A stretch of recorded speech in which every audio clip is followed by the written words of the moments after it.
So even though I want to see you, a weak smile struggled to hold on his face, I can't come back to you yet. Tears overflowed from Akino's eyes as horror and shame filled her chest. She shook her head and cried. No, she squeezed him tightly and shook her head. Help, Asia, help, please. Rias looked back in shock as she saw all the blood Barakiel had lost. She turned. Asia, get over here. We need you. After a moment of waiting, an orange flash appeared at their side. Naruto having dashed over with the young nun in his arms. Barakiel-san needs your help. Asia nodded and was quickly over to their side. Her hands glowed green and bathed Barakiel in a healing aura. The gruesome cut over Barakiel's back slowly started to seal up as Akano laid him on his back. As she did, she stayed by his side and held his hand tightly, refusing to let go. Oto-sama. Devil, take this. Naruto tossed his barrage of mini Rasen shurikens at the Norse god in hopes of landing one lucky hit. But Loki's magic diverted the jutsu at the last moment, letting them pelt and blow up the ground as he charged forward to meet the whiskered boy head-on. Damn it, you son of a bitch, just stay still and die. Issei roared as he swung Mjolnir and summoned another lightning. It struck Loki, but Issei didn't let that fool him this time. He twisted around and lashed out with the back of his fist, hoping to catch the god. But even though his instincts were right, Loki ducked under his arm and punched into his gut hard enough to shatter the pervert's armor. Get away from him! Naruto appeared in a flash and engaged the god in combat again in order to draw him away from Issei. The pawn dropped to a knee and covered his stomach as he tried to power through the pain. With a groan and gag, he looked up to see Naruto flashing around and attacking Loki from all sides. Fuck! Issei exclaimed and shook his head. I'm completely useless in this fight. I can't hit him. Partner, you can't lose faith yet. Diedrich, what am I supposed to do? Ditch this stupid hammer? It was dragging him down and he knew he'd be able to move better without it. But no Mjolnir meant no power to beat a god. He hissed, he keeps moving and evading, and how am I supposed to catch this guy when he keeps replacing himself with an illusion? There has to be a way to predict how he attacks and where he's coming from. Partner, don't you have that technique too? No, I can't. What, I can't you bilingual on Loki? Why not? Because he's a dude, and I refuse to listen to a dude's breast speak to me. Seriously? Now? When all your lives are threatened? You refuse to use one of your abilities for its designated purpose? Its purpose is to listen to female boobies, and just that. I draw the line at male nipples. You might as well draw a line in the dirt of where you'd like your grave, because you're going to be killed for this lunacy. You're up against Loki. Time to take some risks. Issei grumbled and shut his eyes in despair before reaching out his hand.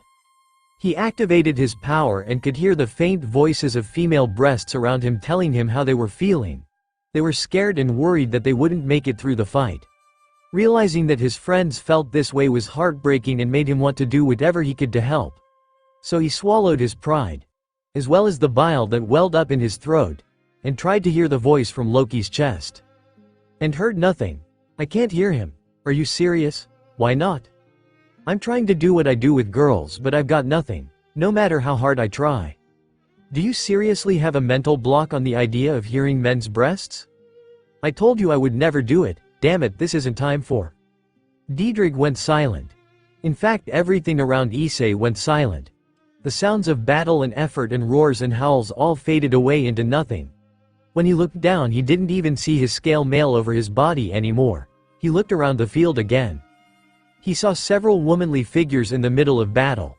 Their bodies faded in black except for their boobs that glowed brightly with a light he could only compare to that of suns. Across the field, at the very edge of the space they fought in, Issei could make out the figure of Akano hunched over someone on the ground, and beside her was another Akano, an older-looking Akano with a soft smile standing besides the one on the ground. The older woman noticed his gaze, looked in his direction, and smiled. What is this? It's quite a magical sight, isn't it? Issei rounded about in shock at the strange, new, almost enchanted voice he heard by his ear. When he turned around, he was faced with a flittering, glowing fairy in his vision. What? You are surrounded by lovely, enchanting breasts. No wonder you are the being in this realm most closely attuned with my master. Who are you? I am the messenger of the Chichigami. What? Devil? Issei. Naruto called back in the middle of blocking Loki's kick. What are you doing? Move. He's not responding. I don't know where his consciousness has gone, but I can't reach it. Looks like your ace has retreated into the depths of his mind. Ahahaha. Loki laughed, punching and kicking into Naruto's guard in order to break through. The blonde ducked under a kick, leapt over a sweep, and guarded against a high kick that sent him flying backwards. So what will you do now? Don't get cocky assuming he was our ace. Naruto landed on his feet and shook his wrist. I mean, I've got my power back and I'm standing right here. Well, aren't you certain of yourself? And you know, after a little thought, I think I finally figured you out. Oh, Loki scoffed, and what have you determined of me, you sad little monkey? I know you're desperate for attention and for people to look at you. Loki's amusement dissolved immediately with a glare to replace it. Yeah, you do a bunch of tricks and pranks to get people to look at you. You cause ruckus to get attention. It's on a bit of a bigger scale, but I did the exact same thing when I was a kid. Naruto smirked as Loki's expression grew more pinched and his bloodlust lifted off him in waves. I guess you almighty gods don't have the benefits of growing and aging like we did. You still act like an annoying, petulant little kid trying to get people to notice him by being loud and wrecking stuff. Man, I'm embarrassed for you. A massive burst of magic flew his way and Naruto avoided it as it cratered the ground.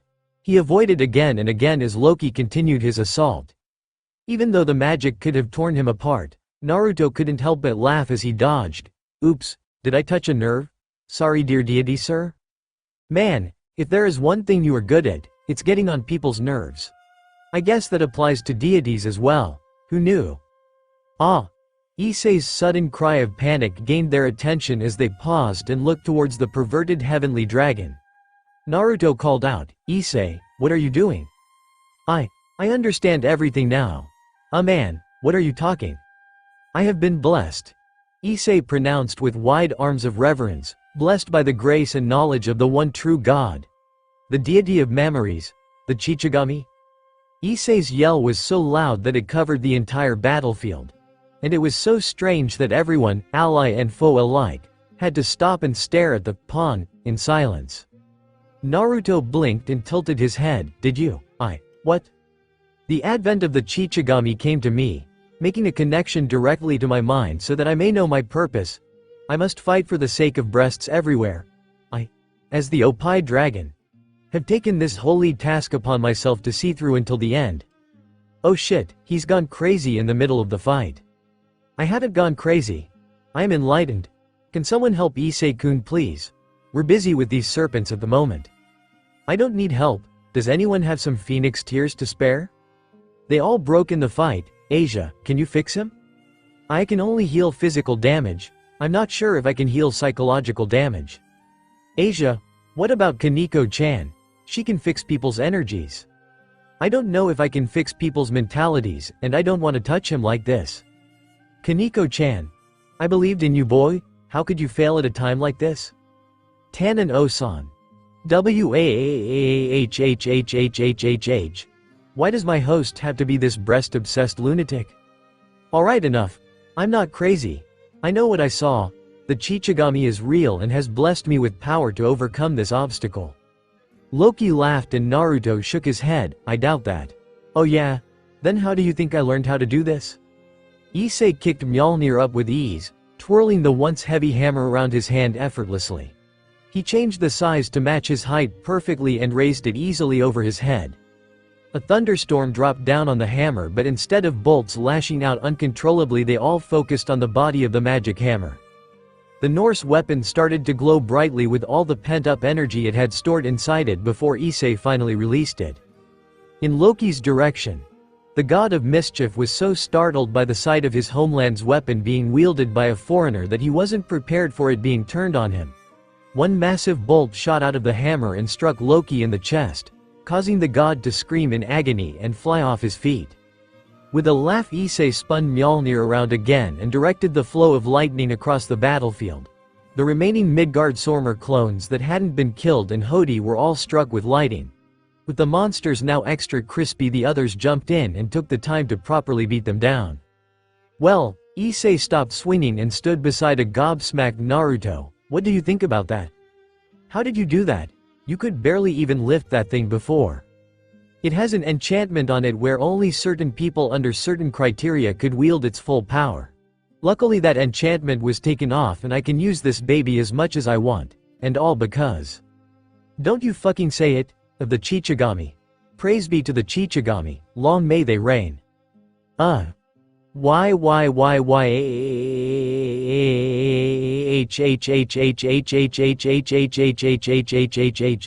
Naruto and Issei were nearly blown off their feet by the force of Loki's yell.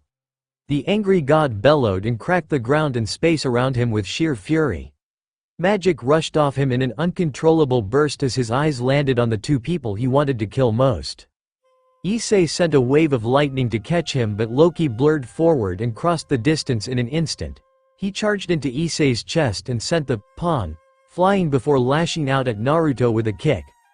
The ninja felt his bones creak under the force before he was knocked off his feet and sent bouncing across the ground. He rolled along the dirt but quickly found some footing and stopped himself. You rats! He looked up and dodged as Loki punched for his head and cratered the ground. You curs! Never in all my years of godhood have I ever met a group of mortals that were so petulant and unruly. He threw magic Naruto's way and blasted the glowing orange ninja backwards. Truly I will find no better joy in your defeats. Loki looked around and saw all of Naruto's clones had turned from their now finished battles and rushed the rogue god. See, I knock you around and yet you still persist.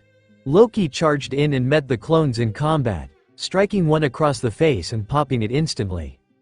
The lone god blocked and parried and diverted the attacks of all the clones that tried to swarm him at once. Even your pathetic illusions and clones waste their efforts against the unbeatable me. One clone kicked at Loki's head but was grabbed and used as a bat to knock the others out of existence. That you still believe you have any resemblance of a chance of victory against me is more of an insult than anything else that has happened today. You think so? The real Naruto lunged through the air and straight to Loki. Loki took the chance not to defend but counter, the ninja and the god crossing fists and burying them into the other's cheek.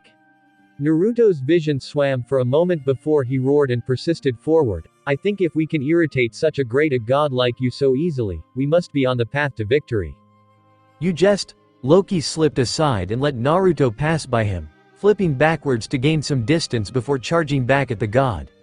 He and Loki traded blows and strikes, punching at each other at every possible moment while moving at speeds that made them seem like blurs.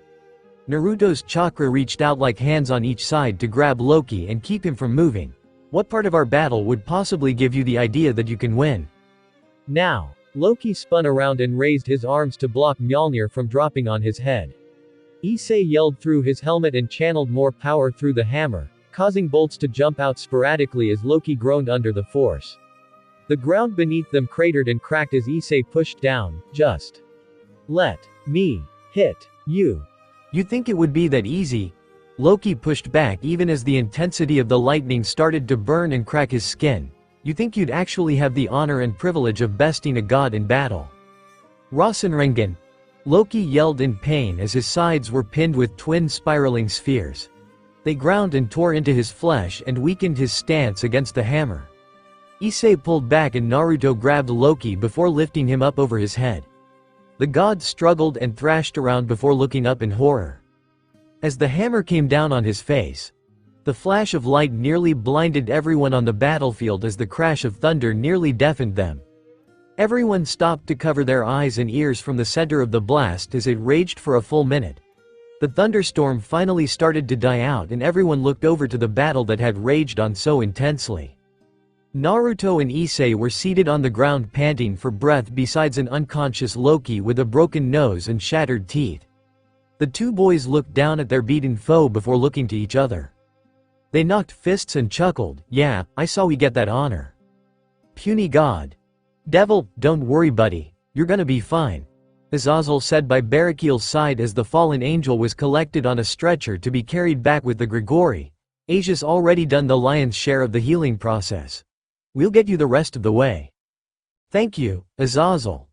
Barakiel whispered, his voice a little firmer but still weak after all the strength he had lost. As his friend smiled down at him, he turned to his other side and saw Akeno and Ria standing there. Barakiel tried to lift himself but hissed in pain when he felt the strain on his body.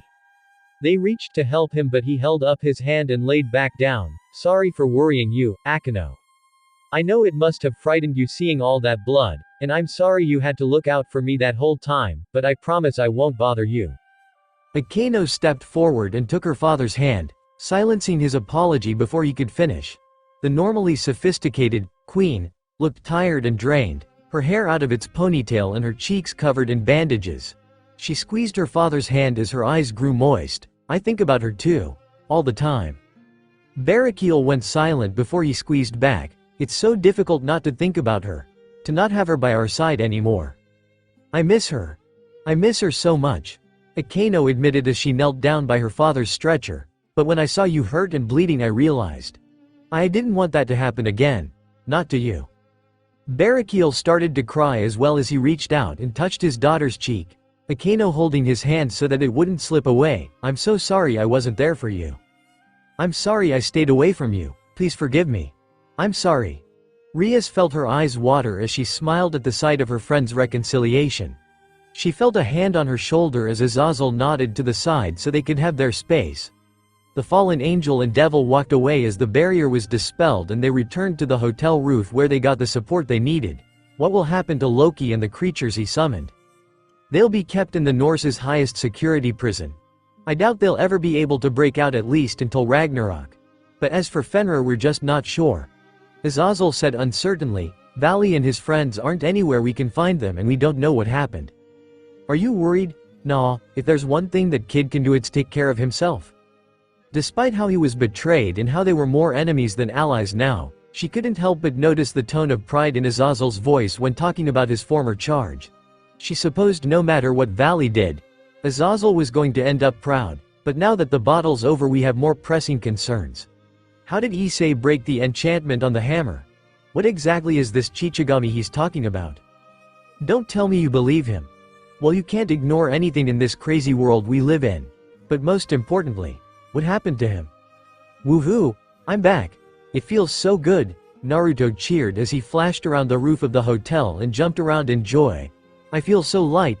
I feel so strong. Oh, I missed this. He appeared by his friends and pulled them in with an excited grin on his face. Hey, you wanna see me do stuff with my chakra hands? Or make a huge Rasengan? I can do that now, haha. I think we're okay, Naruto-san. He shrugged and flashed away as Yuto rubbed his aching shoulders.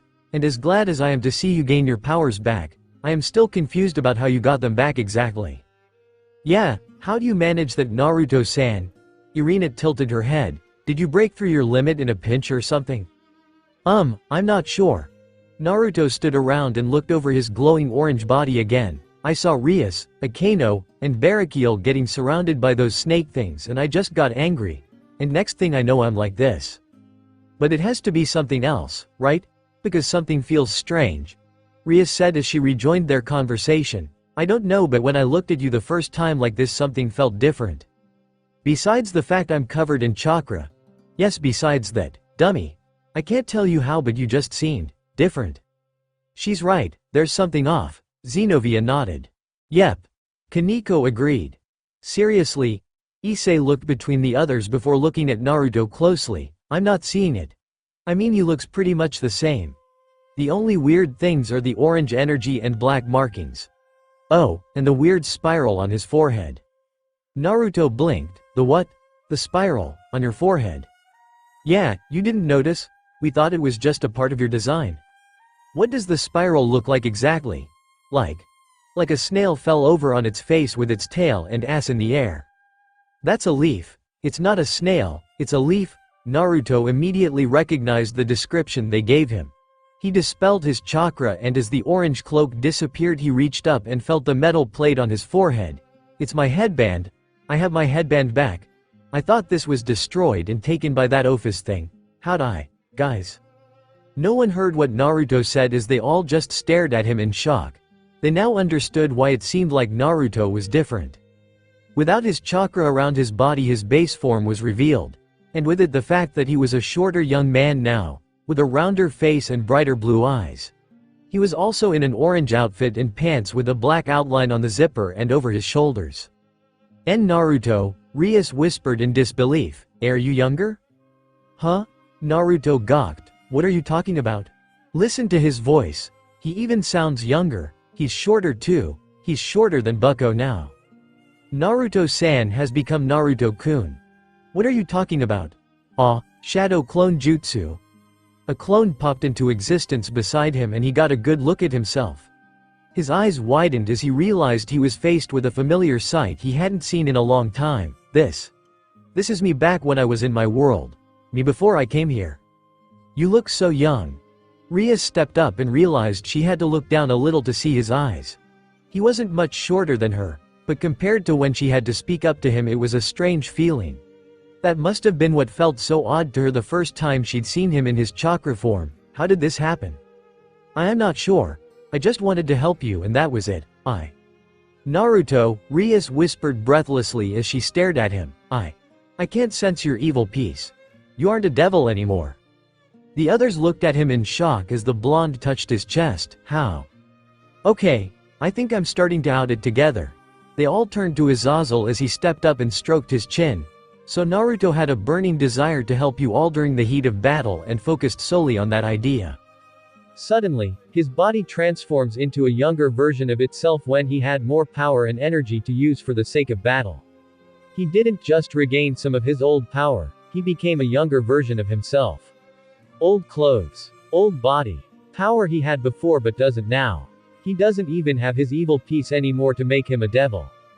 Doesn't even have his sacred gear. You know what that means. The rest stared at him patiently. I think this is your balance breaker. A state where you return to a point in your past when you were young and powerful. The Governor-General chuckled. There are a lot of people who would like to have power like that. So what happens to him now? I don't know. Azazel shrugged. I didn't think one of my sacred gears would ever reach balance breaker, let alone one so strong. But that's not good enough, Naruto yelled as he stepped forward. Am I gonna be stuck in this 16-year-old body again? Do I have to wait in age to get back to 18? Am I just not a devil anymore? Do I have to go back to school younger and shorter? I mean, if I stay like this forever then? 3, 2, 1. With Kurama's countdown, Naruto's body glowed brightly and changed back to normal. His clothes had returned to the Kuo uniform with an orange undershirt. He grew back to a height where his friends had to look up to talk to him. His features became leaner and his eyes had returned to the sage mode they were in before he changed. The others gasped and paled as the nasty bloody gash on his head squirted blood. Apparently when he returned to his original body, that meant all the wounds and lacerations and injuries he sustained before changing returned as well. Naruto sighed as blood seeped down his face. Yep, that seems about right. Naruto-san, let me fix that, devil. Thanks to you kids I think I'll be able to sleep a little easier without that walking asshat coming after my neck. Maybe the next time I have a threat against my life I'll come to you. No, please don't take your problems away with you. Odin wasn't amused as the young supernatural beings of the orc shooed him away and wished him to leave. The chief god decided not to take it as an insult but rather just the ramblings of children who didn't know what they were saying. With one last look over the town from the top of the hotel, Odin smiled to himself and took a deep breath in. Visiting a foreign country did me some good. I might have to come back here someday soon. We'll be more than happy to accommodate you when you do, old man, Azazel said cheerfully with a smile. But make sure not to drag any of your life-threatening hazards along with you when you do. I make no promises. Odin gripped his staff and looked over the young warriors that had stood in his defense against Loki and his monsters. He stepped forward and gave a small, gracious bow to them. Thank you for standing by my side during this ordeal. I understand how dangerous it was, but you kids exemplify the new ideal this crow and the others are so desperate to see fulfilled. Heroes of all races standing up and fighting the evils of the world. You all should be proud of what you've accomplished today. Some of the orc took the praise in stride while others blushed in embarrassment. Odin reaches into his robe and pulled out a letter before shuffling forward. He stood in front of Naruto and held it out for him. Here. The whiskered blonde looked at the blank envelope curiously before taking it. What is it? I'm trusting you to deliver that. To who? You'll know when it's time. Odin turned back and cracked his staff against the ground, summoning a portal in front of him back to his home. The old god looked back once again at the young generation and smiled proudly. Thank you again, young heroes of our new world. He stepped through and the portal disappeared. Once he was gone, the portal faded away with him, and the orc were left standing on the roof. Issei chuckled and stretched his arms out in relief. You know, Odin-sama was a bit crazy, but he's not that bad of a guy. The old man is a bit of a pain, but his is one of the most reliable gods you can have, Azazel said. I'm glad it's over. I'm glad we made it through. Although, it feels like something is missing. Zenobia tilted her head. Didn't this farewell seem to have fewer people? Odin-sama. The door to the roof knocked open and Roswise stumbled out. The Valkyrie dressed up in her suit and ready to travel back with her master. The silver-haired woman stumbled forward and dropped to her knees before looking up at the horrified, pale faces of the orc. I can't find Odin-sama anywhere. How are we supposed to go back home without him? What? Naruto stepped forward and held out the envelope. I think this is for you. Roswise looked between him and the envelope in confusion before she took it. Carefully pulling it open, she retrieved the letter from inside and started to read its contents. Her eyes roamed over the words of the letter before they widened in shock. She dropped to her knees and stared ahead lifelessly, unresponsive and uncaring of how they looked at her. Azazel stepped over and nabbed the letter she was reading. He flipped it open. My Norse runic is a bit rusty, but I think this says, "You're too much of a pain in my ass. Either get that stick pulled out or get a stick shoved somewhere else so you won't be so uptight. Until then, don't come back. Peace out, Odin." Oh, I know what to do in this situation. Zenobia tactlessly admitted to the group. We dress in our nightwear, eat ice cream, complain about men, and cry. That's what usually occurs during a breakup like this, correct? No crying. No crying. No crying. No crying. No crying. No crying. Devil, paw? The paw rested in her hand. Shake, she shook his arm. One bark, woof. Ah, I love him. He's so cute. The young magician wrapped her arms around the neck of the wolf and nuzzled into his fur. The young lady giggled. I've always wanted a puppy. Lefei, that's the god-slaying wolf you're nuzzling up against. Please show a little caution. But Oni-sama, he's so fluffy, aren't you, Fen-chan? The deadly wolf gave her a quick lick on the nose and sent the girl into a fit of giggles. We're gonna get to keep him, right? Yes, we're keeping the wolf with us for now only because of my Excalibur ruler. Arthur nodded. But even then, I'd rather you not risk it and get close to that wolf. We've drained it of its powers, but it still has the instincts of a wolf that hunts gods. Ah, I think he's just a fluffy little bastard who's been declawed. Like the energetic dog at the pound who had his nuts snapped off. Biku chuckled and waved his finger in the wolf's face. Ain't that right? Who's a neutered little baby? Rawr. Fenrir snapped at the offending digits. Eep, okay, still has a temper. Would you all shut up? I'm working here. Kuroka barked back at her teammates before looking down at her patient. Geez, Valley, it wasn't enough that you were nearly puppy chow? You had to wreck your entire internal system using that juggernaut drive? We're alive and we have Fenrir on our side. I say that was worth it. Despite his confidence, Valley's voice was low and weak. The Lucifer descendant lying on his back as the last of his injuries were being treated. Shouldn't you be happy that we were victorious? I'd be happier if I didn't have to abandon Sharon with an angry god, his nasty crotch spawn, and Frogger to protect her.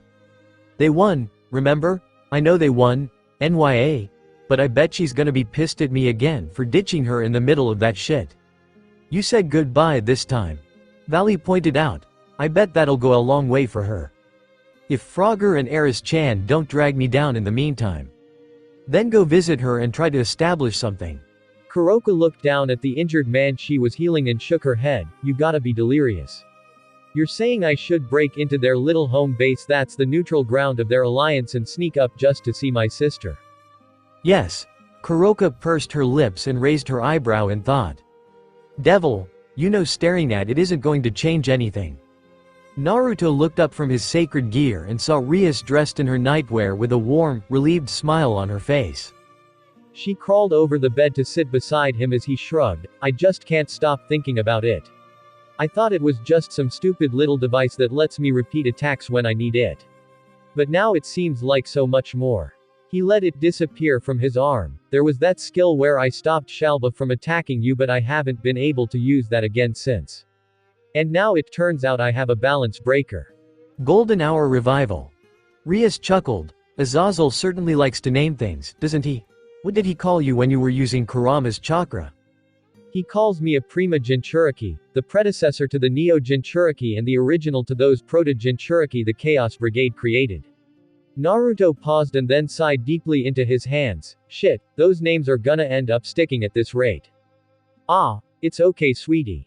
Rias pulled his head into rest against her chest and gently ran her hand through his hair. She felt him grumble into her nightie, causing her to giggle. I'm sure things will work out for the best. Now that you've got some power back, things are going to get a lot more hectic now. And hopefully I'll be able to meet it a little better. He mumbled into her chest as his eyes grew heavy from the comfort. I'm glad we made it back here. You kept your promise. I told you I would, and no matter how bad it might seem, I always will. You make me a worrywart, you know that? She leaned down and kissed his head, but at least I can trust you to follow through. Always. Ria's eyes traveled to the door when she realized someone was on the other side. She pulled Naruto's head off her and stood off the bed to make her way around. Her blonde boyfriend rubbed his eye and watched her. What are you doing? Just realizing that we might not be the only ones who are relived to have made it through this ordeal. Ria smiled knowingly and pulled the door open. Kaneko and Zenobia jumped back in surprise when they realized their snooping had been noticed. Both girls were dressed in their PJs, Kaneko in a baggy shirt and Zenobia with her tank top and shorts. They tried to look nonchalant in their embarrassment before looking down at the floor. Naruto sat at the edge of the bed. What are you two doing? Well, I've still been feeling pretty anxious after our fight with Loki, Zenobia admitted, so I've been having a hard time sleeping properly by myself. And I just don't like how quiet it's gotten. Kaneko timidly fixed her foot in the carpet. Both girls usually had more energy and guts in matters like this, but perhaps because they were in front of Rias that they were wary of what they could say. Rias watched them critically. Well, I think you two should probably try to fix that on your own time. But for now. She gave them a small smile and walked back to bed. Why don't you spend the night here? Naruto wasn't the only one surprised by her offer. Seriously? They fought valiantly against the monsters and Loki. I think we all could use some rest. And if they can get that rest sleeping here, then why not? Naruto looked over as Kaneko and Zenobia carefully stepped up to the bed. The blue-haired girl didn't waste any time crawling in to join as the Nekomata was a little more hesitant. With a sigh he smiled and waved her in. Her ears perked up as she crawled in to join them. There, Rias smiled. Now isn't this nice, devil? Rias woke up with a sharp pain in her face as she slammed into the ground. She shot up in shock and covered her aching eye as she looked up at the bed. When she did, she saw Zenobia sprawled out widely across the bed, bunching up the blankets and kicking her feet wildly as she slept. You two? She looked over and saw Naruto and Kaneko sitting by the wall, nursing tired and black eyes from their sudden wake-up kicks as well. This was a bad idea, wasn't it? Rias pondered. Yeah, she does not sleep still. Naruto agreed. You know you were pretty wily as well. I was? Why do you think I hug you all the time while we sleep? Otherwise I get knocked around? This was a mistake. Kaneko realized. I should have stayed in my bed. Devil, students, we have a new teacher to introduce you to today. She's come here from Europe and comes with recommendations from Azazel Sensei. Let me introduce you to Roswise Sensei. Greetings everyone. The silver-haired woman bowed her head with a flush on her face. I will be your new teacher here at Kuo Academy. I will be in your care from now on. Oh my god, she's so hot. She's a foreigner. We got a sexy foreigner as our new teacher. I've never been so happy to be alive. Everyone certainly seemed happy to have Roswise. Rias said, do you think she'll be able to handle all this new attention? The whiskered blonde shook his head. Nope, she won't be able to handle all the eyes on her immediately. But maybe she'll get used to it after a while. Do you think it was a good idea to give her your rook piece? I mean, she is the bodyguard to the chief god. Former bodyguard, as Odin-sama so pointedly clarified. And as long as she stays here, she might as well join our team. I think it will be good for her. Well, I trust your judgment. Just get ready to have a very high-maintenance rook on your side from now on. I will. They walked beside each other a little further before they noticed all the students rushing past them. They looked between each other before following the rush of students to see what was so important. They spotted the rest of their club standing with a group of students and squeezed in beside them. What's going on? They only answered with open mouths and fingers pointed in the same direction. Walking down the main pathway to school was a girl everyone was staring at. She wasn't doing anything outrageous or noteworthy to grab their attention. Her posture and gait were normal, but it was a far cry from the prim and proper way she usually carried herself when in the presence of others. And her once long, flowing black ponytail that looked like it could reach the ground had been cut into a bob that reached her shoulders. Rias stepped out of the awestruck crowd and walked up to face Akano directly. When the two old friends were in front of each other, they just remained silent. Until the redhead reached forward and gently cupped the end of her now short hair. I liked it long. Sorry, Akano apologized, I'll grow it back out. It's just She groaned. I made a promise to these two idiots that I would change things up if we made it through this big event, and I'm just keeping my promise. Rias giggled. Well, I think it looks good on you. Then again, you make anything look good. Akano blushed. Thank you, B. Rias. She quickly corrected herself and made her best friend brim with joy at her more familiar addressing. The black-haired devil still looked embarrassed before she looked up and passed her best friend. Her embarrassment turned into consternation when she spotted the smirking whiskered face. And what are you so happy about? Oh, nothing, Naruto shrugged, just basking in my victory. Yeah, well, don't pat yourself too hard on the back. She walked past him without even a sideways glance. I know you made a promise that you wouldn't get yourself killed fighting, but I'll believe that when you're old and withered with a bunch of redhead, whiskered babies. PFF'd, Naruto scoffed, when you say it like that. I can't help but accept the challenge. Devil.